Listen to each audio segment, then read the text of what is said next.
우리 저녁에 말씀 보겠습니다. 말씀은 요한복음 6장 5절부터 13절까지 말씀을 함께 보겠습니다. 요한복음 6장이고요. 5절부터 13절까지 말씀을 함께 보겠습니다. 5절부터 우리 같이 한번 읽어볼까요? 5절입니다.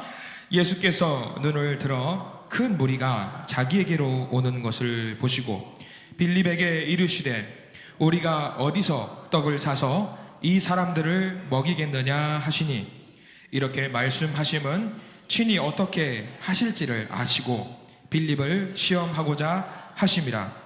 빌립이 대답하되 각 사람으로 조금씩 받게 할지라도 200데나리온의 떡이 부족하리이다.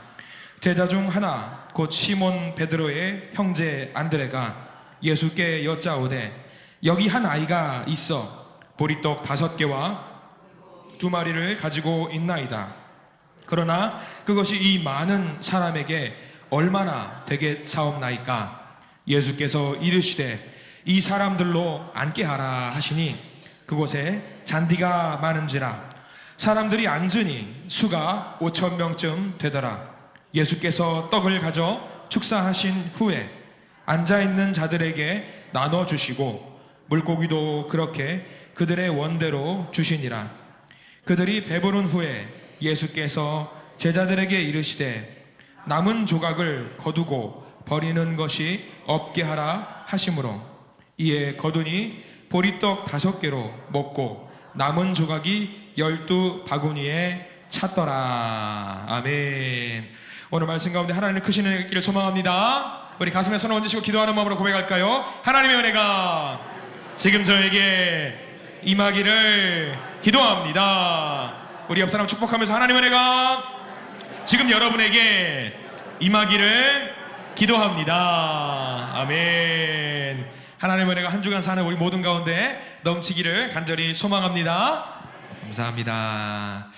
자, 오늘 말씀 제목은요, 십자가를 내가 먼저 지게 하소서라는 제목으로 말씀을 나누게 됩니다. 여러분들 오병이어 기적사건 아시죠? 가끔 저는 이제 엉뚱한 상상을 좋아하니까 오병이어에서 물고기 2마리를 어떻게 주었을까? 생선이었을까? 아니면 구워진 생선이었을까? 밀가루로 계란 반죽이 되었을까? 아닐까? 이런 생각들을 많이 하게 됩니다. 어떻게 먹었을까? 도시락을 쌌으니까 엄마가 싸주셨으니까 아마 구워져 있는 생선, 뼈는 발라져 있을까? 그런 생각들을 많이 합니다. 왜냐면 저희 집에 가면은 생선이 나오면은요, 아이들이 안 먹어요. 언제 먹냐? 제가 뼈를 발라주면 그제서야 먹거든요. 그래서 이걸 보면서 분명 이거는 뼈를 발라줬을 것이다, 그런 생각을 많이 합니다. 그러면은 구워진 생선 같은 경우는 우리 예수님께서 들어 축사하신다고 했잖아요. 들을 때 이게 바스라지지 않았을까? 막 이런 상상들을 혼자 많이 하게 돼요. 제가 좀 이상한 건가 봐요. 자, 오늘 오후 예배 너무나도 많이 알고 있는 오병이어의 기적의 현장입니다. 오늘 말씀의 배경이 되는 곳은 몇 가지 단서 조항이 나와 있습니다. 주변에 뭐가 많이 있었다라고 나와 있냐면 풀들이 굉장히 많이 있었다라고 하는 것이에요. 이곳은 굉장히 추운 지역이에요. 헐몬산이라고 해서 이스라엘 전체 지역의 그 수원, 물의 근원이 되는 헐몬산은 눈 덮인 산이거든요. 그래서 눈이 녹으면서 그 물들이 내려오고 해서 이스라엘의 비옥한 토양을 만드는 그런 곳이에요. 바로 옆에 헐몬산이라고 하는 그 바로 아래에 있는 산에서 발생된 사건이고 굉장히 메마른 땅이에요. 그러니까 축구장 잔디 마냥 이렇게 풀들이 쫙 깔려 있는 그런 넓은 들판인 산입니다. 그러니까 여기서 이제 시간적인 배경이라고 한다면 저녁이잖아요. 이제 배고픈 저녁 끼니가 되는 그런 시간입니다. 편의점이나 가게가 있는 것도 아니고 그냥 휑합니다. 그냥 아무것도 없는 그런 지역이에요. 여기에는 병자들도 있었을 것이고요, 어린아이, 오병이어의 주인공이지요. 어린아이도 있었고요, 사두개인이나 바리새인 같이 예수님을 어떻게든 헐뜯으려고 하는 사람들도 있었습니다. 이 많은 사람들을 먹게 만들기 위해서 어디서 무엇을 어떻게 구할까요? 구할 수가 없습니다. 어려운 상황 속에서 오늘은 예수님께서 질문을 하시는 거예요. 이 질문이 예수님의 제자들에게 던진 질문이긴 하지만 여러분들에게 주시는 예수님의 질문이라고 했을 때에 여러분들은 과연 뭐라고 대답하실지를 한번 생각해 보시면서 오늘 말씀을 좀 접근해 봤으면 좋겠습니다. 자, 먼저 우리 5절 말씀 한번 볼까요? 예수님께서 먼저 질문을 던지십니다. 5절 말씀 핵심적인 내용이 나오지요. 같이 읽습니다. 5절입니다. 시작. 예수께서 눈을 들어 큰 무리가 자기에게로 오는 것을 보시고 빌립에게 이르시되 우리가 어디서 떡을 사서 이 사람들을 먹이겠느냐 하시니. 빌립이 첫 번째 희생양입니다. 왜냐하면 선생님들이 궁금한 게 있어서 야 이거 누가 답해볼 사람 하면은 전부 다 학생들은 어떻게 하죠? 고개를 숙여요. 왜? 눈을 마주치는 순간 답을 해야 되니까.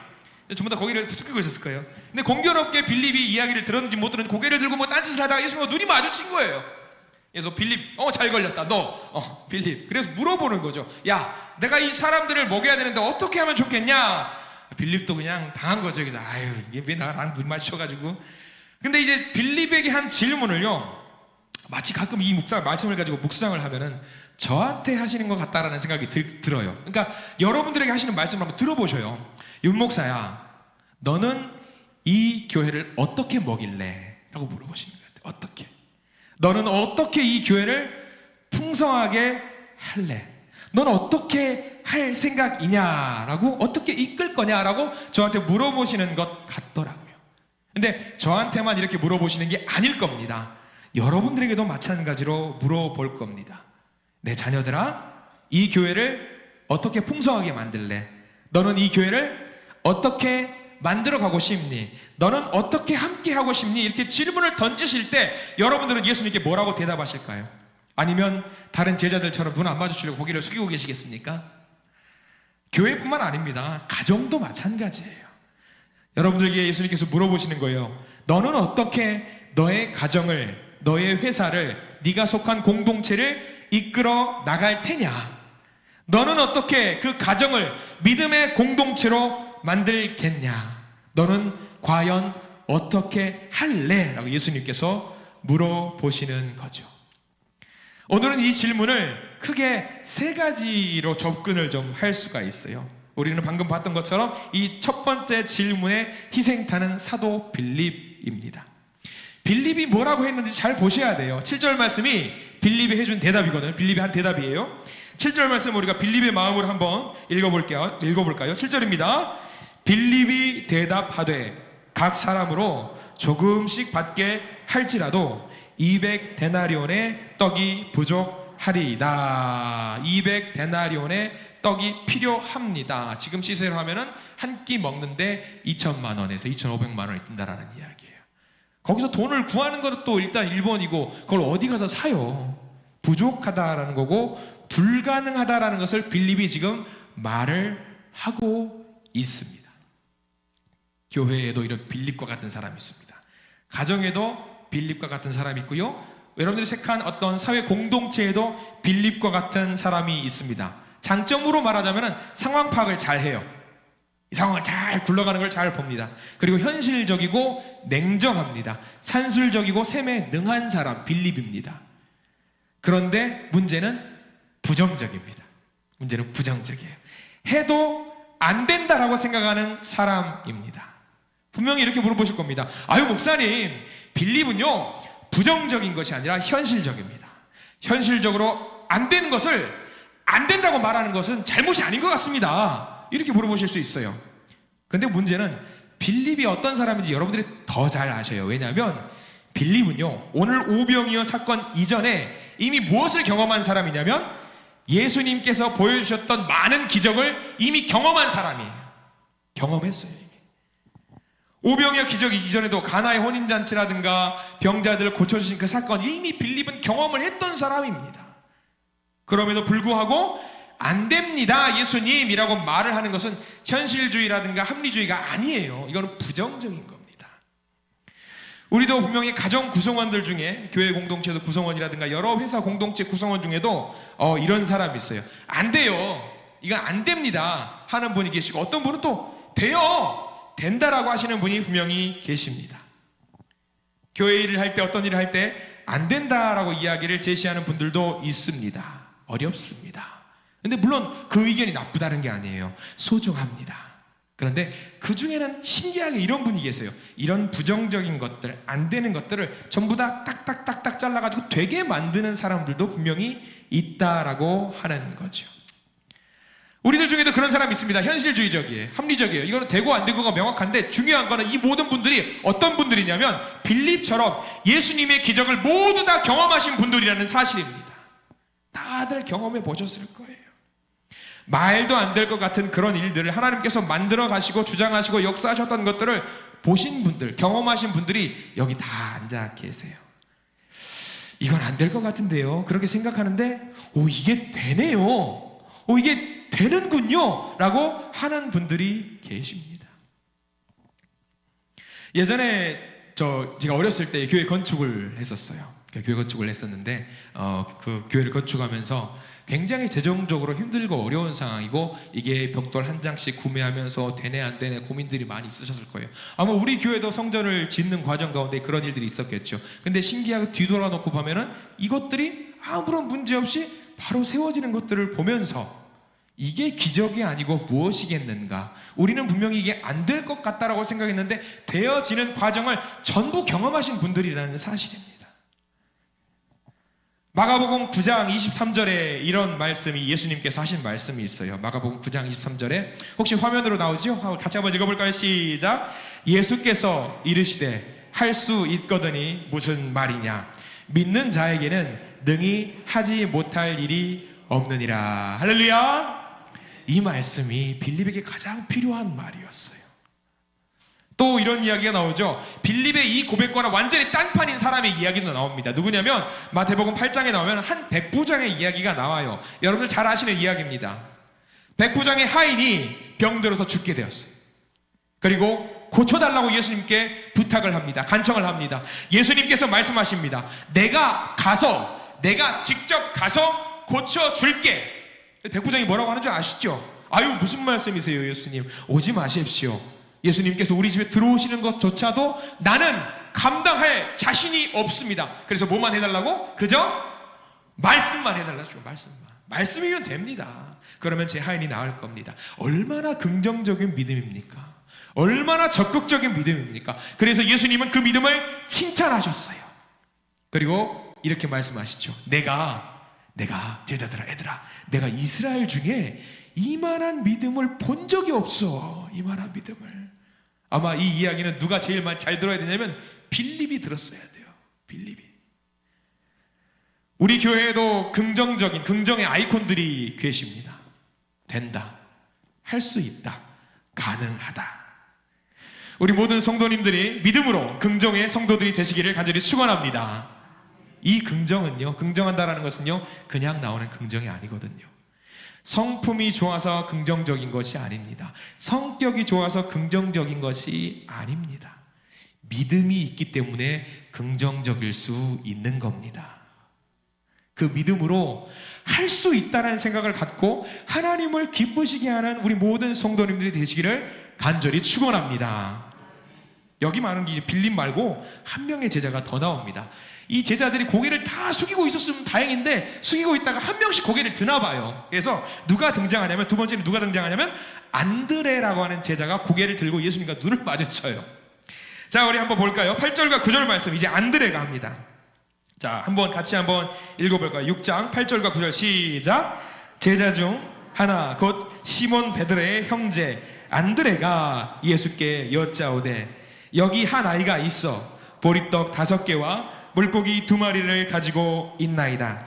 그러나 그것이 이 많은 사람에게 얼마나 되겠사옵나이까. 근데 이 안드레는 눈이 마주친 게 아닌 것 같고 손을 들고 예수님께 이야기를 한 것 같아요. 주님. 근데 안드레는 한 걸음 더 나아갔어요. 한 걸음 더 나아갔는데 뭘 발견했던 거죠. 뭘 발견했냐면 물고기 2마리와 보리떡 5개를 들고 왔어요.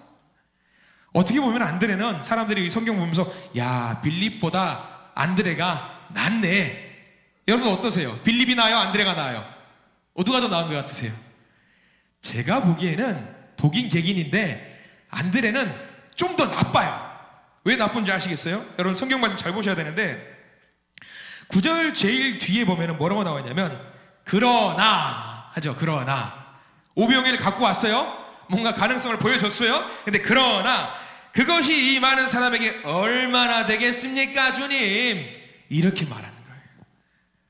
빌립이 좋아요? 안드레가 좋아요? 누가 더 나빠요? 제가 보기에는 둘 다 나빠요. 둘 다 나쁜데 그래도 보자면 아이고 이거는 뭐냐면 비꼰 거예요, 예수님께. 근데 중요한 건 안드레도 마찬가지로 예수님의 기적을 숱하게 많이 경험한 사람이라는 거예요. 예수님의 초창기 시작할 때부터 안드레는 따라다녔잖아요. 뭐 1번 제자에 가까울 정도로 따라다녔다는 말이죠.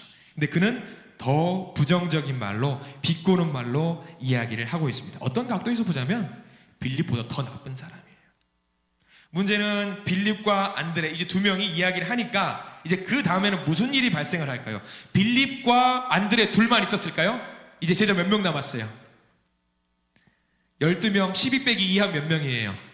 10명이에요. 10명. 10명에 남았는데 이 10명의 제자는 뭘 하고 있었을까요? 뭘 하고 있었을 것 같아요? 이 제자들은 뭐라도 눈 마주치면 안 될 것 같아서 그저 뭐 딴청 피고 뭐 여기 쓰레기가 있네 막 그러면서 딴짓을 하고 있으면서 침묵을 한 제자들입니다. 자, 그럼 여쭤볼게요. 빌립이 나빠요? 안드레가 나빠요? 10 제자가 나빠요? 다 똑같아요. 다 똑같아. 다 나빠요.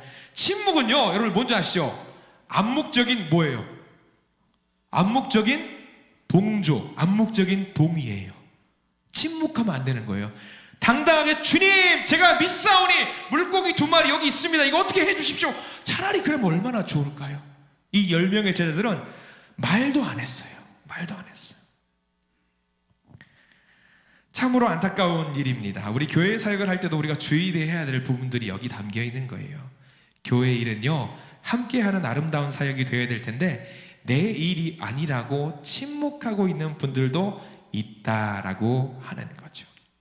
이렇게 침묵하는 관망자의 자세를 우리가 취해서는 안 될 것입니다.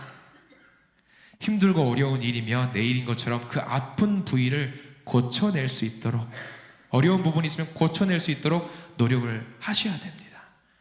여러분, 몸이 아프면 병원에 가서 검사를 하시죠. 뭐 때로는 CT 촬영을 하시기도 하고요, 때로는 MRI 같은 촬영, 엑스레이 촬영도 하고 혈액 검사도 합니다. 왜 하시지요? 그거를 왜 하냐면 어디가 아픈지 확인하고 고치기 위해서 하는 거예요. 그런 그 검사를 하면서 우리 교회가 건강한 교회로 바꾸어 나갈 수 있는 거죠. 여러분들의 공동체가, 여러분들 가정이 더 나게 나을 수 있는 겁니다. 요소를 점검해야 되는 거죠. 침묵하는 사람들은 왜 침묵할까? 아픈 사람들은 왜 아플까를 분석을 해 나가야 되는 거죠. 한 명도 열애가 없이 다 나아질 수 있도록. 우리는 지난번에 전교회 윷놀이 대회 하면서 진행하시는 분들이, 모든 성도님들이 축제의 자리 뭐라도 받아가시기를 바라는 마음으로 선물들을 준비를 하셨습니다. 별거 아닌 것 같은 작은 선물입니다. 준비하시는 분들이 중요하게 생각했던 것이 하나 있었습니다. 뭐냐면 단 한 명도 누락자가 없어야 된다라는 사실이었습니다. 인간적으로 하는 일인지라 누락자가 있을 수도 있을 것입니다. 그러나 근본적으로 그 목적이 뭐였냐면 윷놀이가 핵심이 아니에요. 윷놀이를 통해서 모든 성도님들이 다 같이 이 축제를 누렸으면 좋겠다가 핵심이었고 근본 목적이었습니다. 왜냐하면 이 한신교회는 우리 교회이고요, 이 한신교회는 내 교회이기 때문입니다. 누가복음 14장 27절 말씀을 화면으로 한번 띄워드릴 거예요. 같이 한번 읽어보길 원합니다. 시작. 누구든지 자기 십자가를 지고 나를 따르지 않는 자도 능히 내 제자가 되지 못하리라. 저 말씀을 딱 제자애들에게 적용시켜 보십시오. 누구든지 침묵하는 자는, 아무것도 하지 않는 자는 능히 내 제자가 될 수 없다. 저 말씀은요, 무서운 말씀이기도 하지만 굉장히 큰 복의 메시지를 담고 있는 말씀이기도 합니다. 우리 교회에서는 무관심이 있어서는 안 됩니다. 모두가 서로에게 관심을 가져주시기를 부탁을 드립니다. 모든 성도님들이 교회의 사역에 동참하고 계시는데 나는 구경꾼이 되어서는 안 됩니다. 나는 관망자가 되어서는 안 됩니다. 나는 침묵하고 있어서는 결코 안 됩니다. 그 누구도 뻥튀기를 한 명도 안 드시는 일이 있어서는 안 됩니다. 다 드셔야 됩니다. 민수기 25장에 보면은요, 이스라엘 백성들이 이런 일이 있었어요. 모압에서 넘어가다가 모압의 신들을 믿는 사람들이 제사를 지내는 예식에 초대를 받은 적이 있어요. 출애굽을 하는 과정 중에. 근데 그들의 제사, 그들의 예법은 음행을 하는 거예요. 자, 참여하면 안 됩니다. 그런데 이스라엘 사람들이 초대를 받아서 참여를 하고 음행을 같이 합니다. 하나님이 보시고 그 모습을 보고 진노하셨습니다. 근데 그 모습을 보고 이스라엘 백성 누구도 저 사람들 나쁘다, 저 사람들 문제 있다, 저 사람들 벌 받아야 된다고 하는 사람이 단 한 명도 없이 전부 다 같이 음행을 하는 거죠. 그 심각한 병을 하나님께서 보고 화가 나셔서 큰 심각한 병을 주셔서 24,000명을 죽음에 이르게 만드셨어요. 누구도 잘못됐다고 말을 안 해요. 그럼에도 불구하고 이스라엘 백성은 회개하지 않았습니다. 모두가 방관자가 되었다라고 한다면 큰일 났을 겁니다. 모두가 제자들처럼 침묵하고 있었다면 큰일 났을 겁니다. 거기서 한 사람이 일어섭니다. 제사장 중에 한 명 비느하스라는 사람이 있어요. 비느하스. 이 비느하스가 거룩한 분노를 내서 창을 들고 음행한 자들을 죽이기 시작합니다. 잘못했겠죠. 사람을 죽이는 일은 잘못된 일이기 때문에 사람들은 그를 보면서 너 혼자 정의로운 척하지 말아라 라고 질타를 할 수도 있었을 텐데 하나님이 비느하스를 칭찬하셨어요. 잘했다. 잘했다. 너는 침묵하지 않고 정의로 공의로 이 공동체를 이끌어 나가는 거라고 칭찬해 주셨습니다. 때로는 싫은 소리를 하더라도 하나님 앞에 바른 길을 가는 것이 맞다고 주장하는 비느하스의 정의로움을 하나님은 칭찬하셨던 겁니다. 이 비느하스 한 사람으로 인해서 이스라엘 백성들이 구원을 얻어요. 얼마나 감사한 일인지 모릅니다. 세상이 개인주의에 빠지고 자기만 살면 되고 남의 일까지 뭐하러 챙기느냐고 합니다. 이웃의 일과 공동체의 일에 무관심하고 심지어는 교회의 일에도 무관심하게 되는 경우가 되었어요. 안타까운 일이죠. 남이 아무리 공경에 빠져도 나와 상관없이 된 것 같습니다. 외면합니다. 그렇게 나는 예배를 드리지요 하나님, 저는 거룩하지요 하나님, 그런 교인들만 많은 것 같아요. 세상에는. 설교는 또 얼마나 많습니까? 너무 많으니까 TV를 틀어도 사방팔방 유튜브를 틀어도 설교가 많으니까 너무 많으니까 흔하니까 소중하게 안 여기는 경우들이 생겨버렸습니다. 세상이 점점 더 영적으로 무뎌진 상황이 생겼습니다. 예수님께서 십자가를 짊어지고 골고다 언덕을 향해 올라가십니다. 올라가시다가 여러 번 쓰러지셨어요. 그런데 예수님을 따라다녔던 제자들 그 누구도 예수님 제가 십자가를 대신 짊어지겠습니다 라는 사람이 단 한 명도 없었습니다. 제자들이라고 한다면 당연히 제가 짊어지겠습니다 하고 갔었어야 돼요. 근데 한 명도 그런 사람이 없었습니다. 근데 그 십자가는 복의 십자가였거든요. 예수님 대신해서 누가 짊어지셨는지 여러분 아시죠? 누구죠? 구레네 사람 시몬이라는 사람이 짊어졌습니다. 자의든 타의든 예수님께서 힘들어하는 것을 짊어지고 갔습니다. 구레네 시몬이 받은 복 여러분들 아셔요? 엄청나게 큰 복을 받았는데 혹시 여러분들 아십니까? 그것도 맞습니다. 그것도 맞는데 구레네 시몬이 나중에 AD 300년에 로마의 국교가 뭘로 되죠? 로마의 국교가 나중에 기독교로 바뀝니다. 복음을 많이 전해가지고 로마의 국교가 기독교로 바뀌게 되는데 그 바꿀 때의 황제가 누구냐? 콘스탄틴 황제예요. 이 콘스탄틴 황제의 누구냐 그 사람이? 구레네 시몬의 10대 후손이에요.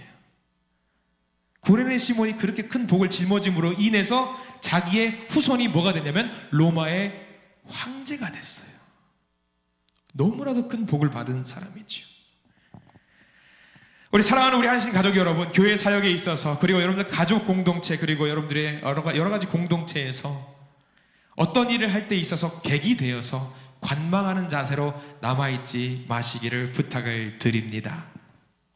제자들이 침묵했고 무관심했고 내일이 아니라고 생각했던 것처럼 예수님을 결코 혼자 두지 마십시오. 여러분들 제가 알고 있기로 여러분들 작은 예수십니다. 한 명 한 명이 모두가 작은 예수예요. 이 작은 예수를 가만히 혼자 두시면 결코 안 됩니다. 예수님은 혼자 하실 수도 있습니다. 그러나 기쁨으로 제자를 세우시기 위해서 제자들이 할 수 있도록 인도해 주셨습니다. 그럼에도 불구하고 오늘 오병이어 사건 중에서는 제자들은 전부 다 침묵을 했습니다. 예수님의 기대에 부응하지 못했습니다. 오늘 말씀을 통해서 우리가 제자된 자들로서 우리가 해야 할 일을 우선적으로 찾아서 하시는 모든 성도님들이 되시기를 간절히 축원합니다. 말씀을 한번 정리해 봅니다. 여러분들, 우리는 어떤 사람이 되어야 되겠습니까? 우리가 각자 가지고 있는 모든 것을 주님께 드렸던, 오병이어를 다 드렸던 어린아이와 같은 사람이 되시기를 축원합니다. 오늘 성경 말씀을 보면은요, 떡을 배불리 먹은 사람이 5,000명쯤 되었다고 나와 있습니다. 작게는 5,000명, 많게는 수만 명이 되었겠지요. 그 수만 명의 사람들 중에 오병이어, 도시락을 갖고 온 사람이 이 어린아이 한 명뿐이었겠습니까? 많이 있었겠지요. 그러나 이 어린아이는 기꺼이 제가 도시락을 갖고 왔어요, 제가 먹을 것이 있어요 하면서 그거를 예수님께 보여드렸습니다. 어린아이와 같이 자기의 것을 아낌없이 예수님께 드릴 때에 자기도 배불리 먹고 수만 명의 사람도 배불리 먹고 남는 기적이 일어났습니다. 이런 식입니다. 기적이라고 하는 것은요, 반드시 희생과 감사가 있을 때에 일어나는 겁니다. 여러분 기도하시죠. 주님, 저에게도 기적을 보여주십시오. 그래, 그럼 네가 무슨 희생을 할 것이냐, 네가 무슨 봉사를 할 것이냐, 먼저 보여줬으면 좋겠습니다. 주님, 그냥 기적 보여주시면 안 됩니까? 그런 건 없습니다. 그런 건 없어요. 주님께서 우리에게 주신 그 십자가를 다른 사람이 지기를 바라지 말고 먼저 제가 짊어지시는 우리 모든 성도님들이 되시기를 바랍니다. 지금까지도 잘 해오셨습니다. 앞으로 더욱더 힘쓰시고 하나님 앞에 서는 날 잘하였다, 착하고 충성된 종아, 칭찬과 상급을 받는 우리 모든 성도님들 되시기를 간절히 축원합니다. 아멘. 기도하겠습니다. 주님 감사합니다. 오병이어의 사건 이면에 제자들이 어떤 행동을 취했고 어떤 말들을 했는지 함께 살펴보았습니다. 주님, 우리는 주님의 십자가를 짊어지겠다고 늘 고백합니다. 그러나 실제로는 내가 누릴 즐거움의 요소들만 찾고자 하고 부담이 되고 어렵고 힘든 일은 뒤로 제쳐두는 경우가 많습니다. 그러나 지금 주님께서는 오병이어 이 사건을 통해서 우리의 믿음으로 이 모든 것들을 감당하기를 소망하십니다. 주님, 이 시간 고백합니다. 우리가 하겠습니다. 우리가 할 수 있다는 믿음을 허락하시고 그 믿음의 그릇대로 실현되고 실천되는 아름다운 우리 한신교회, 그리고 우리 그 가족 구성원들이 될 수 있도록 인도하여 주시옵소서. 한 주간 살아갈 때에 참 믿음을 가지고 있는 예수의 참된 제자로 살아갈 수 있도록 인도해 주시옵소서. 예수 그리스도 이름으로 간절히 기도드립니다. 아멘.